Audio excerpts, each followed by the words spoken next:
Okay, what do you do if you have a sneaking suspicion or you know for sure that you are not fueling your physical activity well enough? You're feeling the effects and you're thinking, okay, I have to get something done about this. How do you even start to make headway?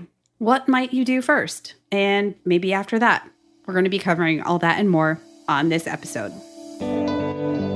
The Listen to Your Body podcast is all about helping women who lift weights get stronger, fuel themselves without counting every bite of food, perform better in and out of the gym, and take up space.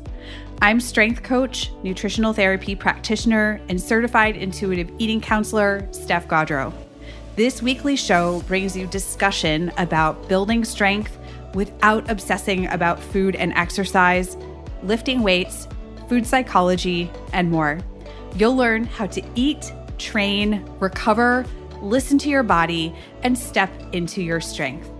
Hit subscribe on your favorite podcast app, and let's dive in.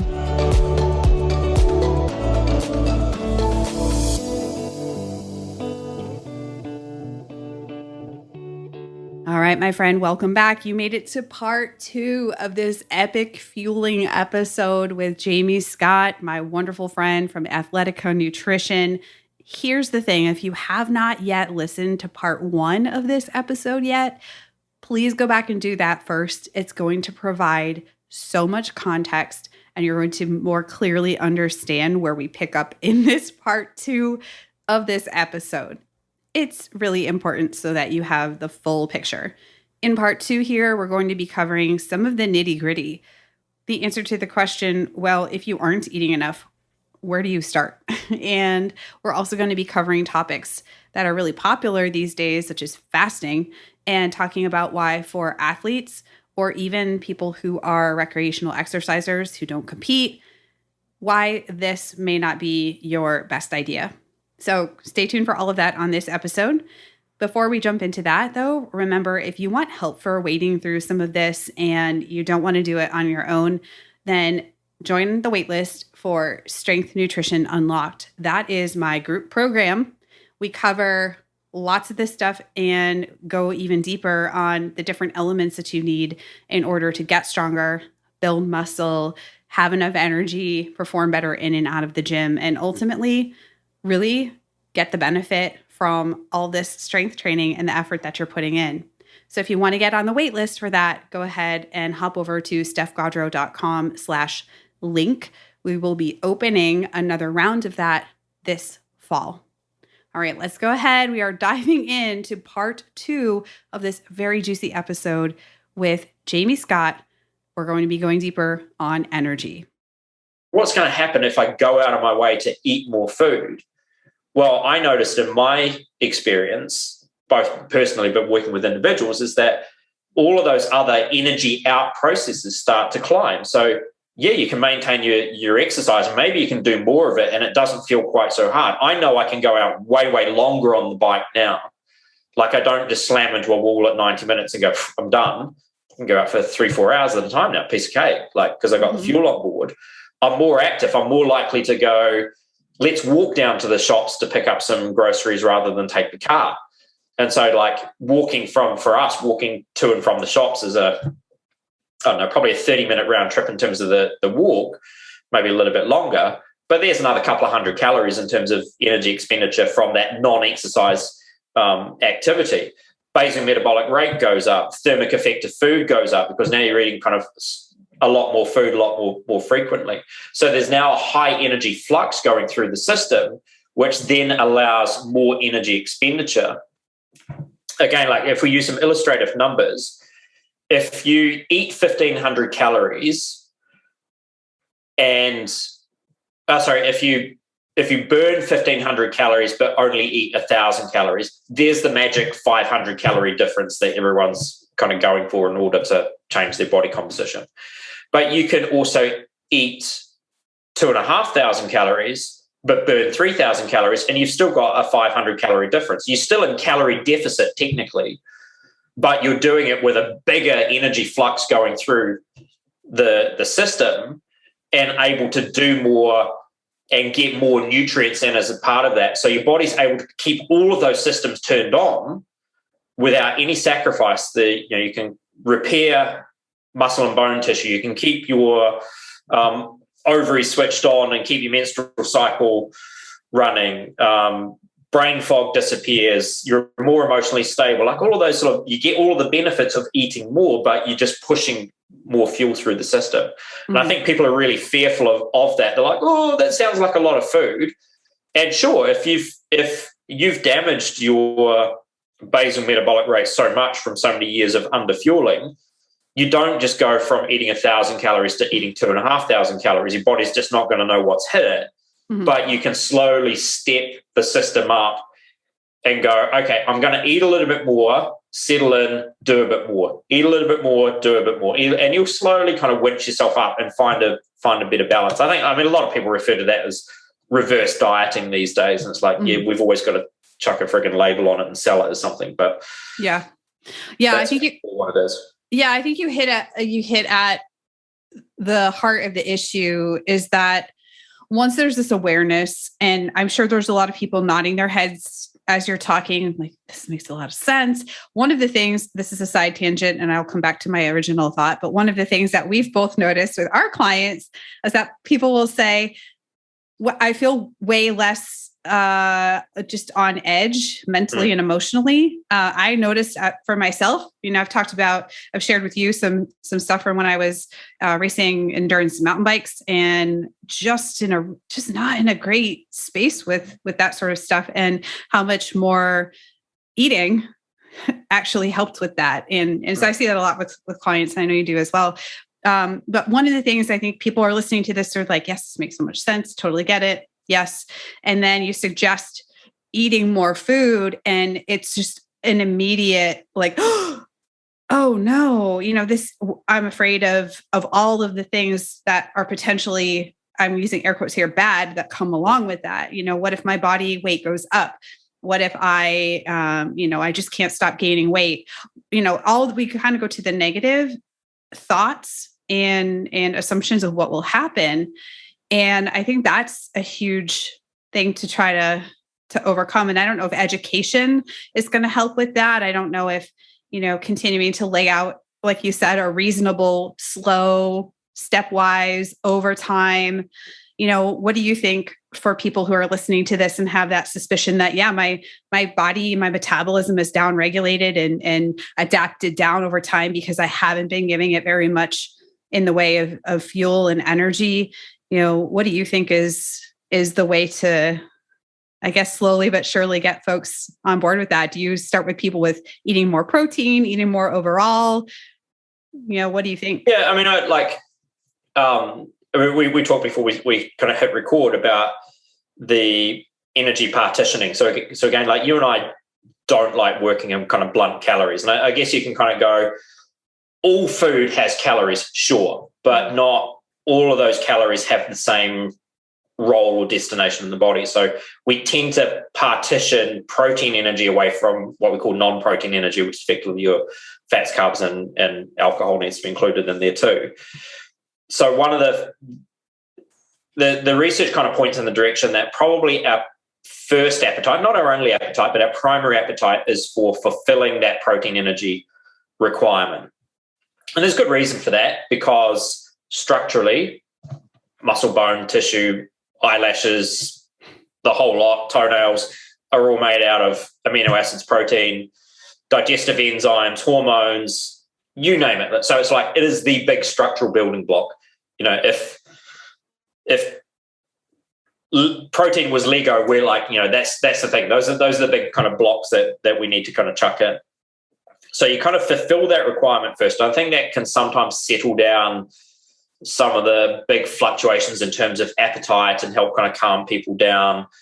And it just kind of allows you to get a bit of a foothold once you've kind of leveled people out at an appropriate amount of protein, and that what we now deem an appropriate amount, that's been ratcheting up my entire career. People can get bogged down in arguments left, right, and centre around what's enough and what the guidelines say and everything else. But fundamentally, at a physiological and biochemical level, since I did my training in the 90s, that number's just been ramping up. Then once you've kind of leveled the system out, and I always talk about protein energy being the anchor point. So once you've kind of leveled it out, it doesn't tend to vary too much. You kind of keep it relatively stable for the most part. A couple of kind of minor exemptions, which we won't dive down into right now. But then you can kind of turn your attention to the non-protein energy side of it and go, okay, what is an appropriate amount for the context of this individual? And I tend to, and this is on the back of, again, we're probably more exercise physiology, sports nutrition has been going for a while now, is focus less on calories or percentages of total energy and just actually focus on the grams per kilogram of that macronutrient. Don't ask me what that is in grams per pound or ounces per pound, because I don't do like non-metric. But, so you'll figure out in the context of the individual that you have in front of them, what is an appropriate amount of carbohydrate in terms of grams per kg, and start there. And start kind of at a fairly minimal amount for people who have been under eating for a while. Because again, if you kind of look at their total context, and their total context says that, they should be eating 6 grams per kilogram of carbohydrate, but they've been struggling to kind of get to 1.5, 2, because they've been low carb, keto, or whatever they've been doing for a while. You don't just dump them from that 2 to 6, because both physically that's hard amount to eat. The bodies probably won't cope with it, like in terms of where's their digestion at and what sort of damage that they've done. But also, after such a prolonged period of effectively under-eating and starving, the body's going to take a good portion of that energy and just partition it off to probably body fat storage initially anyway, which then, and if you remove the emotional side of it, I know that, yes, you'll get a slight increase in body fat initially, but as the body kind of gets comfortable and settles down, that'll drop back down and level out, and people kind of come down to a good balance. But I know to keep the confidence of the person that I'm working with, if their body fat starts deteriorating really rapidly after working with me, they'll just turn around and go, you're just making me fatter. Bye. I'm off to someone else who's promising not to do that. So like you have to kind of do it in a slowly but surely type fashion, and just kind of effectively rebuild people, but keep their confidence, keep that kind of support and reassurance up. Like it's always like I use, I think it comes from precision nutrition, but like a 5S type model, which is like keep some of those steps simple, keep it really segmental. So it's like, okay, what are some easy things to do to kind of repair the energy intake? What sort of segments are we going to do?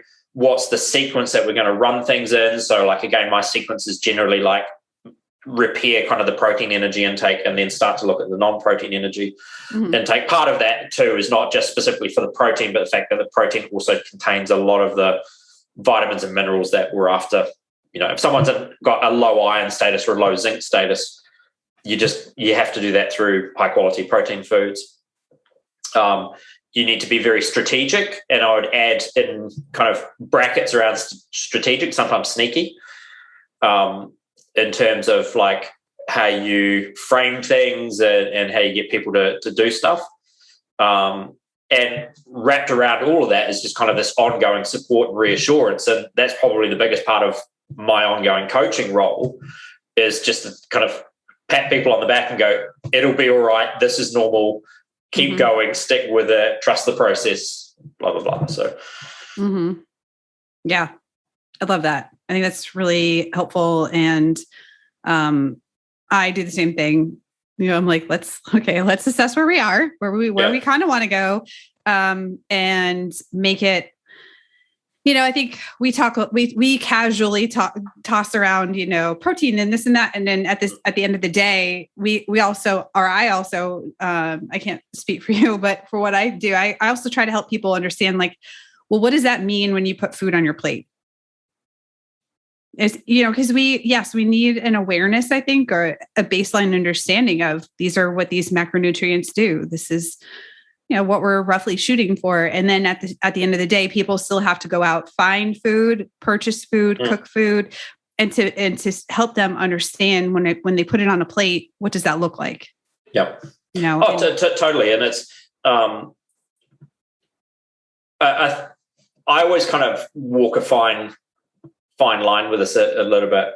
I think one of the things that I'm starting to become more aware of is that there are different flavors of nutritionists out there, and it often kind of depend on what their background is and where they came from.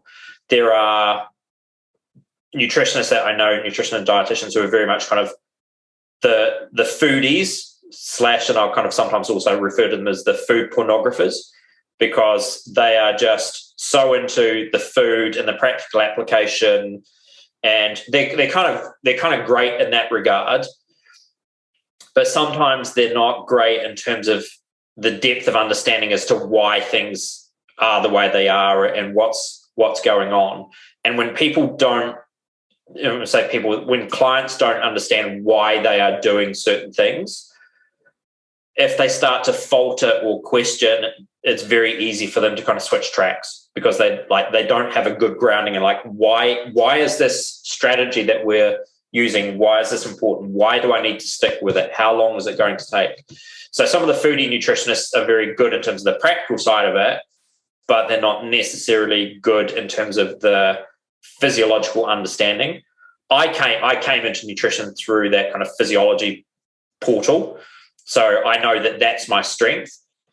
I also know that for the most part, I just tend to eat food, so I don't get too kind of hung up in the emotional side of food. It's, I really enjoy food. I really enjoy cooking. I enjoy trying different things, but I also can understand that sometimes food is just fuel, and so I don't overthink it too much, which can also, that can be a weakness in my practice a little bit. You kind of hit the holy grail, because I know you're a foodie, but you've also got a really strong science background, so you kind of you hit the sweet spot with it. So in terms of kind of turning it into practical information, you absolutely need to do that, but all the way through, you need to give people that understanding and wisdom of why. Why is this important? This is how your body works. And I think there's so much of that is now lost. People don't really care too much how the body works anymore. There's a weakened understanding of human biology. I think it's not as strong as perhaps what it was a couple of generations ago. For a variety of reasons we probably don't have time to dive down into. So I that's kind of part and parcel of my practice, is that I really take a strong educational approach, which is not just give people more information. People are loaded up with so much information, too much information. Mm-hmm. I try and go, okay, here's the relevant information, here's the irrelevant information. Let's look for patterns and practices and skills and habits and wisdom and trial and error and all of that sort of stuff, rather than go blah, here's a ton of info, mm-hmm. when someone else might say the opposite.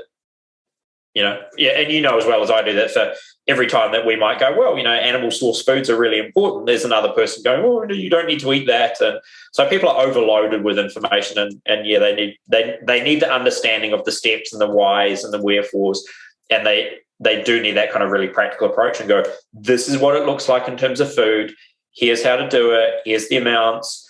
I think role modeling is super, super powerful, but positively and negatively as well. So I always try as much as I can to kind of role model amounts of food. And that's not necessarily showing what I eat, because it's very easy for a woman to kind of look at my plate and go, yeah, but you're a guy and you're super active, so I don't need to eat that amount. So I'm like, okay, well, here's a small female, and I refer to my partner Anastasia as here's what she eats. Mm-hmm. And she's tiny and doesn't do a massive amount of exercise, which does a bit, but not kind of elite athlete levels. And here's what she eats. So that role modeling becomes very, very important. Yeah, too. absolutely. So that people aren't just sort of seeing fluffy salads all the time. Yeah, nothing wrong with salad, but what are you putting on it? I mean, I did an Instagram reel not too long ago, and it got I was really surprised, it got a lot of traction because look, I mean, sometimes you do want a salad or you're craving that veg or whatever it is. Great, but what else are you putting on it? And looking for ways to beef it up, so to say. Yeah, like totally. And I think, I'm not hating on salads and I know. vegetables. Like I'm a big fan of those and promote them quite a bit. But it's interesting when you go through the literature around some of this low energy availability stuff. Mm-hmm. And there's a couple of nice papers for both males and females where they show that there's a positive association between low energy availability and both meal frequency and low energy density foods. So when you kind of translate that out of the science speak, is what it's saying is that for people who eat little and often, who are having like little salads here and little bits and pieces there, that kind of real high frequency grazing of these high fiber, low energy density foods, which are kind of like your salads and your vegetables, mm-hmm. that is just not putting enough energy into the system. And so, individuals can go, oh, but I eat like 6 meals a day. It's like, no, you don't eat 6 meals a day.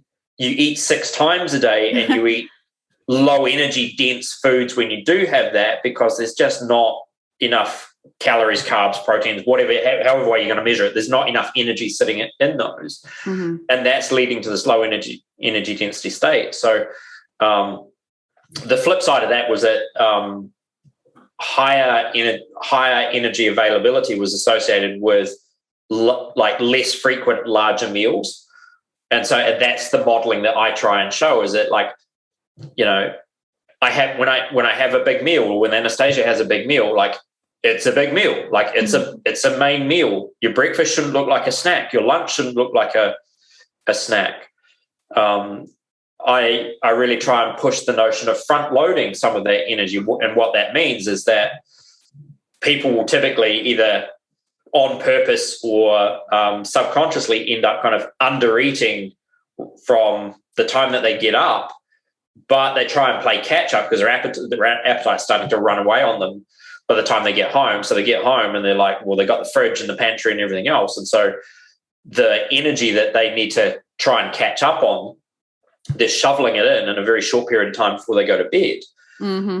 And that still can't make up for the energy deficit that they've been running in the system. So we're like, okay, well, let's see if we can take some of that energy, some of those foods that you eat in the evening, and let's push them forward earlier into the day. So yeah, so there's a lot of different steps. There's the actual mechanics of the nutrition side of things. There's the emotional support. There's I talk about kind of structures, systems, and schedules. I think a lot of people who work with a nutritionist, nutrition coach, they think that they're going to get just a plan, like they're just going to get effectively a schedule of here's the food that I want you to eat and here's the time that I want you to eat. It's like, sure, that can be part of it, but if you don't have the structures, and by structures I mean like the environment around you to allow you to prep those meals, to sit down and eat those meals, then it doesn't matter what the schedule says. It's like, if your schedule says do this at 12 o'clock and 12 o'clock is just not a time that you can sit down and do anything, it ain't going to happen. Mm-hmm. There's also the systems that you're required to do that. And those are the processes and practices and habits to allow you to do the thing. So I know that's, again, that's kind of work that you do is kind of some of that structural stuff, which is focusing on some of the emotional stuff, the support structures, the baggage that we bring forward from the past, social environments, which are like the biggest thing. The single biggest thing that we face as humans around food is our social environment. So there's a lot of work kind of gets done around that to allow people to actually get to the point where they can eat better food, more food, address some of the issues that they've got. But that ain't an overnight fix. And so people who think that they're going to come to yourself or me or others and just kind of get a plan and it'll be fixed in a week's time. No. Ain't going to happen. No. I mean, we're looking at least 3 to 6 months. Oh, easily. Yeah. Easily, I love what you said about partitioning things earlier in the day. I have found time and countless times that with folks who especially struggle with the sort of 4 p.m. munchy, get home feeling like I need to just start eating immediately. I'm really hungry, or we'll have dinner and then continuously going back to the refrigerator after that, but seemingly never satiated. Yeah. A high sugar seeking in the evening, that sort of stuff. I mean, it is without fail. When we look at the first meal, sometimes the second meal as well, just depending on work day and schedules and stuff, like you said, that when we start to bulk out that first meal a little bit, and again, starting small, but that has such a knock-on effect later in the day to prevent that ravenous hunger, cannot be satiated, pantry diving. And it's stuff that, in my community, people then judge themselves for really harshly in terms of, I have no willpower. I'm such a failure. Why does this keep happening to me? And the sort of mental, emotional strain that comes with that. The guilt, I see it all the time. shame. People will tell me that they're beating themselves up because they came home at 4:30, 5 o'clock in the evening after a day of not really eating anything. Yep. And they basically demolished an entire block of cheese. And I'm like, you know what? I'd do the fucking same if I was hungry. Like, I ain't got any special kind of willpower. If I'm hungry and I haven't eaten all day and I pull the pantry open, I will hoover absolutely everything in there. And it just simply comes down to, like, there's a limited amount of willpower to resist that stuff. And when your body is craving the energy to keep it going, it'll override your willpower, like, relatively easily. It's really like kind of coming back to some of the low energy stuff that's floating around now. There's a really nice graphic that kind of goes with a concept, and that's, instead of just, again, talking about low energy availability as like what's the balance at the end of, say, a 24-hour period, what becomes more apparent is that you can have someone who is in energy balance at the end of, say, a 24-hour period, but they're in energy deficit for a long period of time during the day.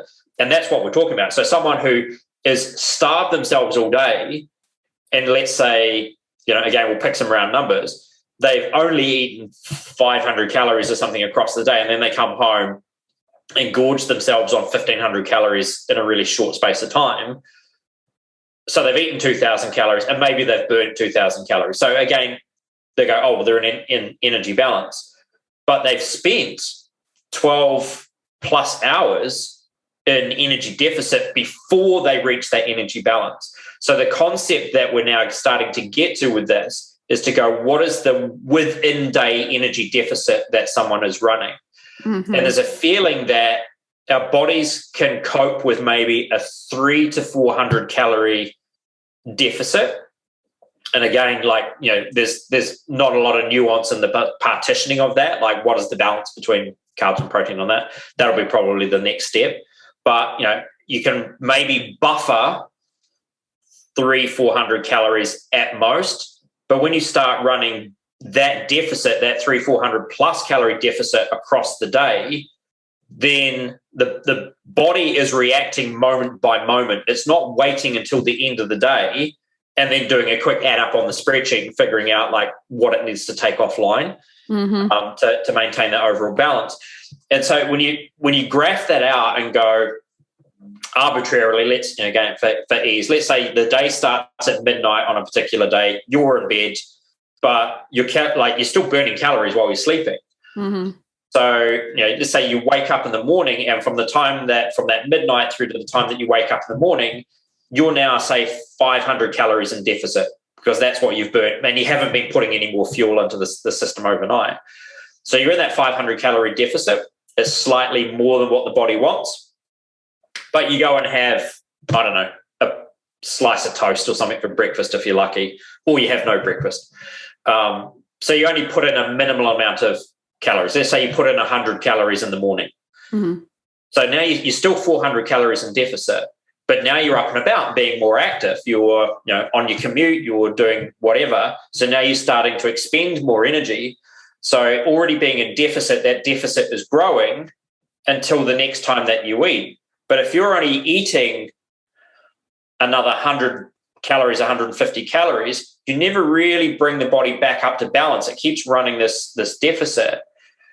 And that deficit will be maintained across the day. It'll fluctuate a little bit. The amount of the deficit might shrink if you have a meal, and it will grow back out. And if you do some exercise during that day, then that deficit will really blow out quite a bit. So now potentially you're out to 1,000 calorie deficit if you go and do a 500 calorie workout somewhere in there. And then you get home and it's 8 o'clock at night and you're running 1,000 calorie deficit, and you've got this giant storage device sitting in your kitchen that's full of food, and a giant pantry that's full of food, and those hunger signals are ramping and ramping and ramping. What the hell are you going to do? Mm-hmm. That's not a failure of willpower. That's not a failure of you as a person. That's physiology. That's biology. Mm-hmm. That's your body going, stick some fucking food in me now. Like, I need to eat, because if you don't, then you run that on that rolling deficit, that moment by moment, hour by hour deficit carries over into the next day. Yep. And the next day and the next day, to the point where, and this will be the pattern that both you and I have seen, is that maybe someone could willpower their way through 3-4 days, but then they're like face first into everything they can lay their hands on day 4 or 5. On the weekend. Oh, well, it's the weekend. And so the classic one that I always saw when working in the gyms was that Monday was always like it was going to be the start of the rest of my life. Monday's a new day. Here we go. And so they'd be like working like a madman, like working out like a crazy person in the gym, burning as many calories as they possibly can, not eating anything. So, yeah, Monday they're feeling virtuous. Tuesday they're feeling virtuous. Wednesday it's starting to feel hard. Mm-hmm. Thursday, like the wheels are starting to look shaky. Friday rolls around and it's like, fuck, it's Friday. And so they're on a bender from Friday afternoon through to Sunday, when Sunday they get the attack of the guilts and they're like, I can't do this. I feel so horrible. I failed. I'm going to start again on Monday. Rinse and repeat. Yeah, rinse and repeat. Yeah. That's gym life. Yeah, I appreciate what you're talking about the energy deficit, throughout the day. And I think that's really important. I mean, I've been such a vocal person talking about this in and out, because sometimes I just cannot handle this shit feedback that I get from everybody who wants to tell me that fasting is the literal best thing that's ever happened to them. And the thing is that exactly what you just talked about. Like, for some people, maybe if you're really sedentary or whatever it happens to be, you can handle that. I just find, and this is a story that's been told to me dozens and dozens and dozens of times by mostly women, because that's mostly who I work with, that we're fasting right through the night, because that's what we do. We wake up, we are only allowed to drink water or black coffee. So there goes, any chance of eating anything in the morning, barely making it through to the midday and feeling like absolute hot trash. And then finally getting the chance to eat something, maybe do a workout, then go home and eat. And now you've spent the entire day. There's also a thing that happens with a lot of my clients where just the idea, if they try to partition all of their energy to, say, the late afternoon or midday to afternoon, evening, is that the quantities of food that they then need to consume to try to even be isocaloric is so much higher. And that is like a mental, emotional mindfuck for some people, because it's, we're coming from a culture where women shouldn't eat very much and we should just be polite and dainty and ladylike. And that is a factor that plays into the struggle to actually consume enough calories to even try to get back to baseline. So, totally. The fasting thing, if you're intensely exercising or if you're a recreational exerciser, I mean, I don't know. I just think you have to be so careful with that kind of stuff. And if you're feeling shitty, please notice that and do something about it and start to give yourself some fuel throughout the morning at least. Anyone who promotes fasting, that is you fast from the time that you get up through to midday or 2 p.m. or whatever the arbitrary time is that these Muppets come up with, it does my freaking head in, because none of that matches the research. The research firmly shows that when there is an advantage from fasting, it is what do we call late day?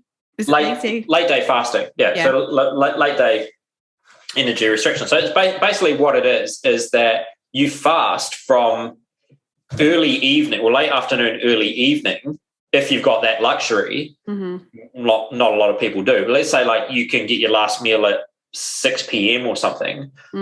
If you can fast from 6 p.m. through to 6 a.m. the next day, there's your 12 hours fasting. Yeah. And so you're only really having to run the system, providing you've had a relatively good meal at that 6 p.m. You're running the awake system for a few hours from 6 p.m. through to 10 or 11 p.m. at night when you go to bed.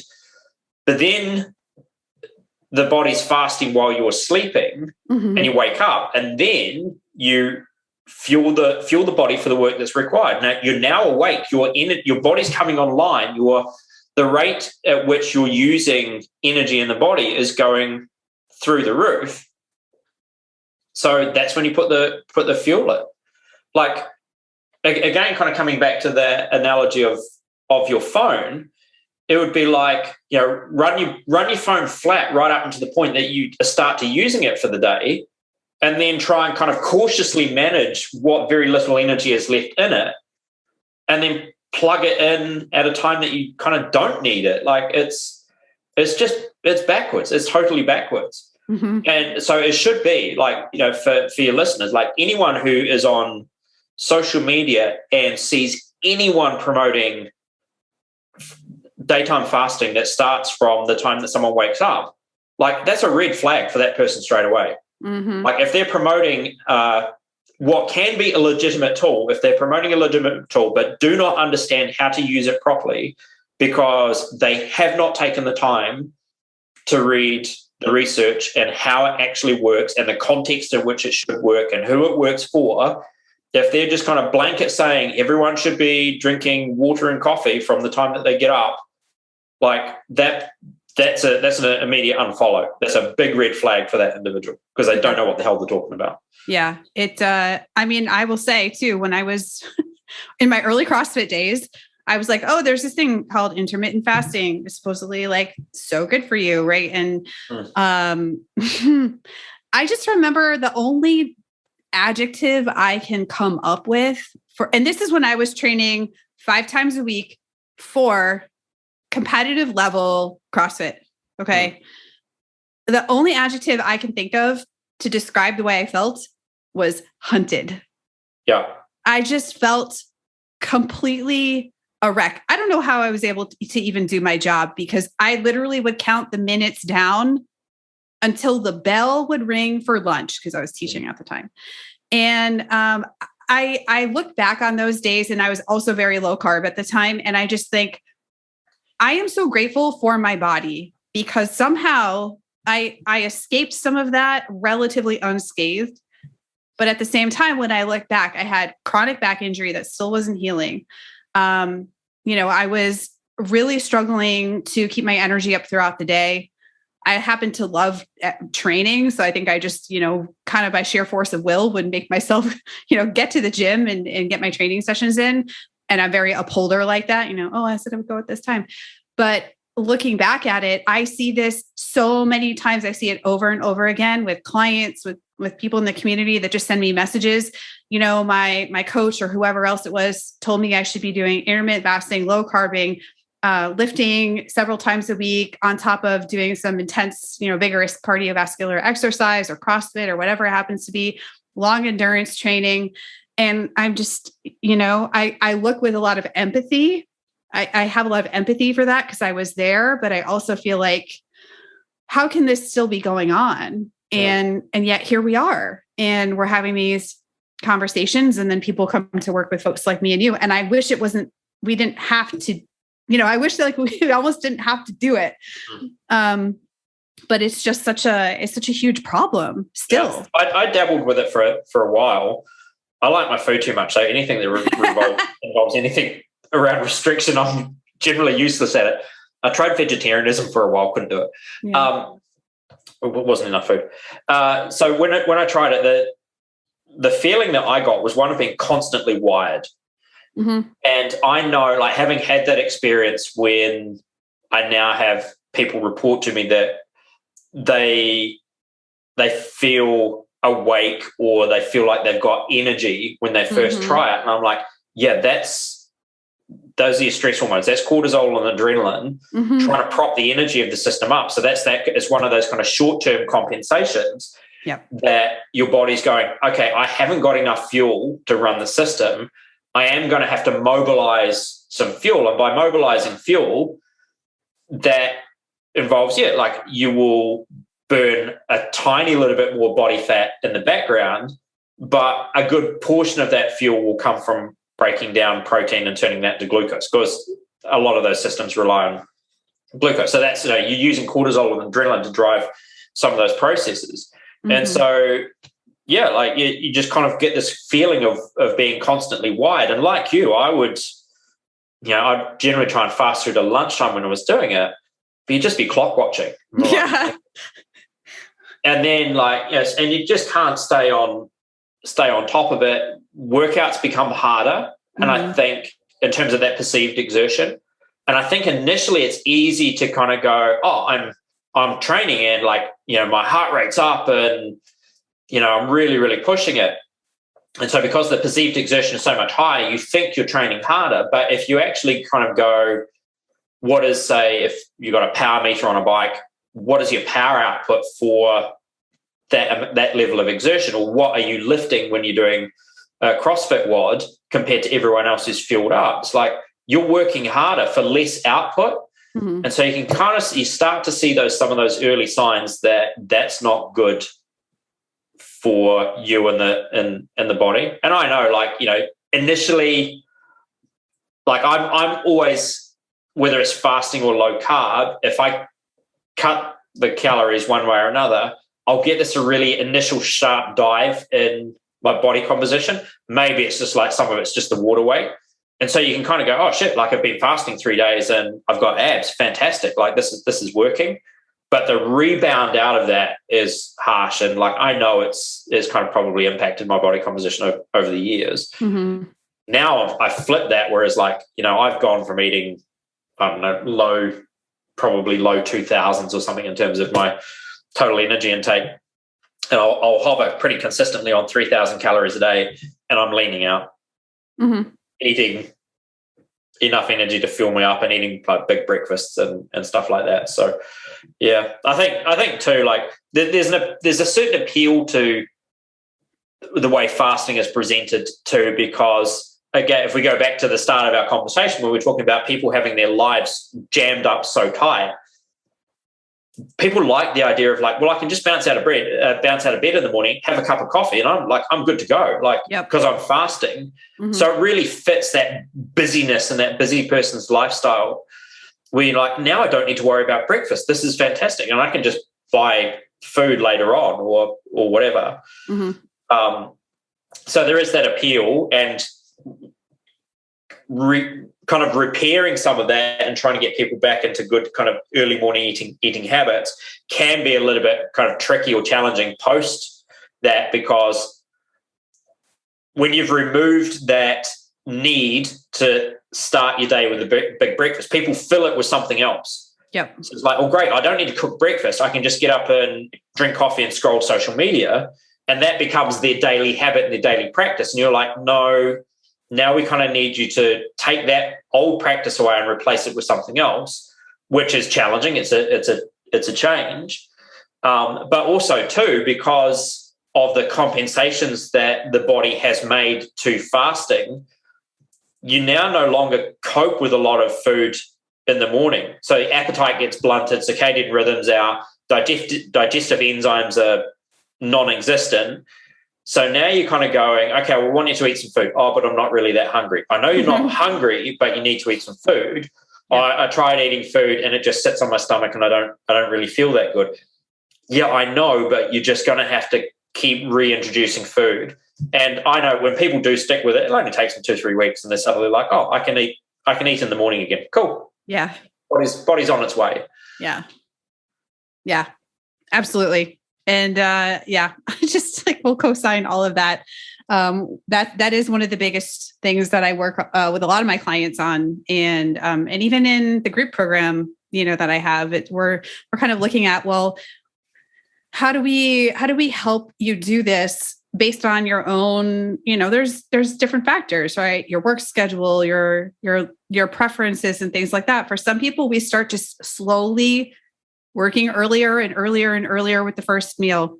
Other people are like, you know what, I'm going to just start kind of going for it. And I'm going to start with a small portion of whatever food it is sounds palatable at the time. And so it really just depends on the person. But I have not yet, and I know like this isn't a research study, but I haven't yet run into a situation with anyone where over the long haul, this was a worse decision for them in terms of how they feel, their energy levels, their ability to, get up and do a workout, to focus at work. I mean, even taking exercise out of it to have the focus and the sort of feeling of being mentally and emotionally a bit more even keeled, and, just all the things that, that come with it. So it's a big one of the big frustrations I have around that is that you can do that kind of classic, how do you look, feel and perform kind of check-in with individuals once you've, kind of taken them down this pathway of increasing their energy intake. And they'll go like, I feel so much better. I don't have so much fatigue. I'm not ravenous at 4:00 in the afternoon. I've got energy, blah, blah, blah, blah, blah. My performance is up. I'm lifting more weights. I'm going faster. People are always a little bit iffy about how, reporting in on how they look. But if you kind of push them on, it's like, have we fattened you up doing this? Oh, no, not really. No. Mm-hmm. So they'll go tick, tick, tick, tick, tick, all of these really positives. And they'll go, but I'm 2 kg heavier. Mm-hmm.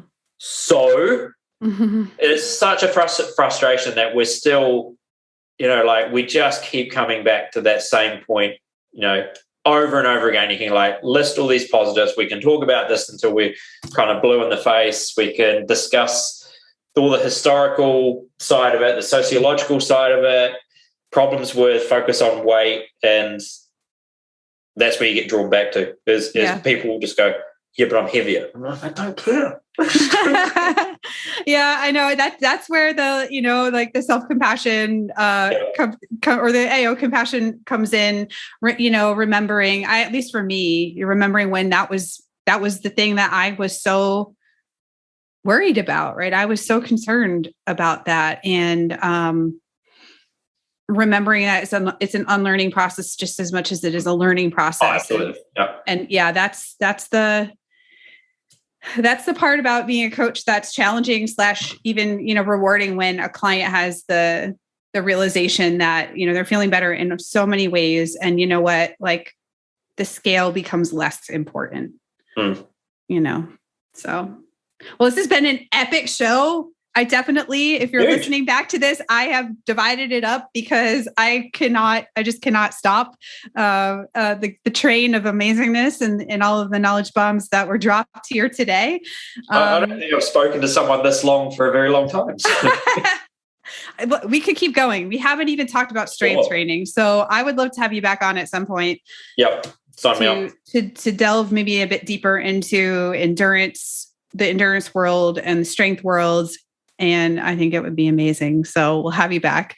For people that are listening now and they're ready to work with a coach, they want to get on board with what you're doing, where can they find you on social media and your website, and how can they work with you? Okay, so this is going to get a little bit confusing because I'm halfway through a rebrand, but the website is p3athletica.co.nz. That's Z for people that don't know what Z means. True. It's like I speak a foreign language. And I'm on social media, I'm really only on Instagram as my main platform. And that will be at athletica.nutrition. Perfect. I think. So I don't even know my own brand here. Yeah, I think I'm sure there'll be links in show notes because that's what we do.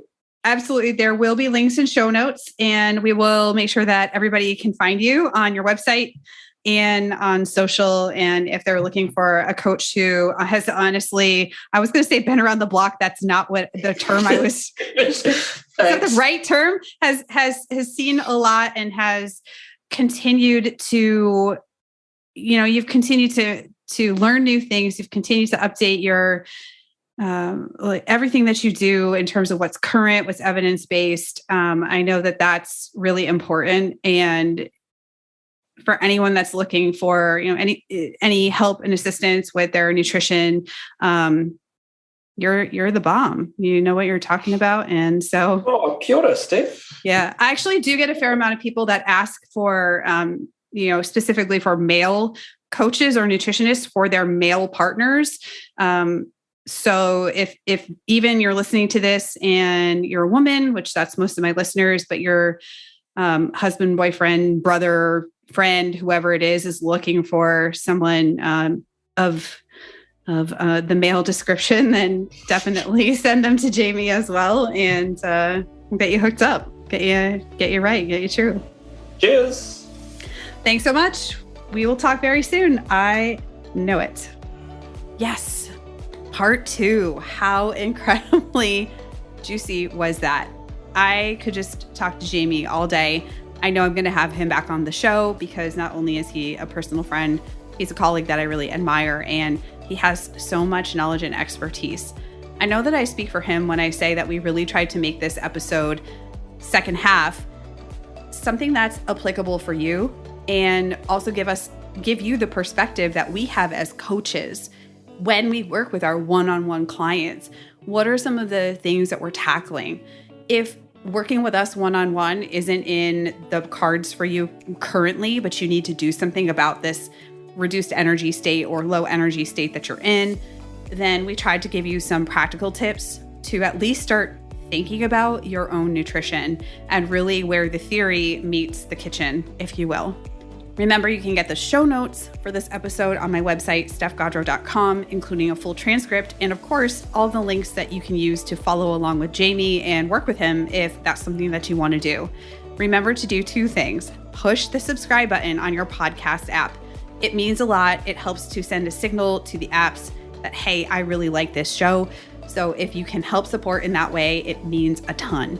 And secondly, share these episodes out on Instagram stories. If you learned something, if it just made a light bulb go off in your head, if you found it valuable, that's another way that you can support this podcast, and especially these 2 episodes, is to share the word and amplify the message. And of course, please tag both Athletica Nutrition and myself so that we can check it out and then share that back out into the world. Thanks for joining me this week, and we'll talk really soon. Until then, stay strong.